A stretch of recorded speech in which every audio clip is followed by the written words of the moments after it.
All right, so here we are with our basic sections, the foreground, the middle ground, and the background, the distance being the farthest away, middle, and then closest to us. Now we should start dividing up some of these hills into other sections or other parts to give us a little more interest, a little more visual things happening. So divide some of these areas into smaller areas by drawing some more graceful or curved lines. Some things need to join or intersect others. We're trying to make areas that will be able to add different patterns or textures to our drawing so that it becomes more visually interesting as we create these spaces.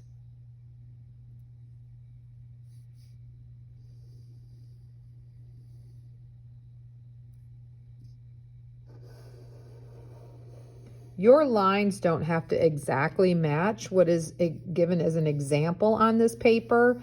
If your lines are different or go in a different way, area, path, that's fine. Try not to draw too many lines here, as it will give you a lot of area that you're going to have to cover later with paint or with design.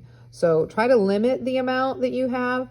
Try not to overdo too many sections, or it's going to give you way too many areas. Our next step then is to use a thicker marker to make those lines more bold. You could have used the same marker all along. I'm just switching from a thin marker to a thicker marker to make the lines a little bit more bold or stand out more. I'm actually doing two lines right next to each other, so that it gives it a bit of thickness, a bit more folk art or graphic design to it. Feel free to turn your paper with whichever way makes the longest line for you. I find it easier to, as I always say, pull the paint or pull the pen towards me, and I can draw a nice smooth line that way. I'm going to go ahead and finish all of these lines and show you the end.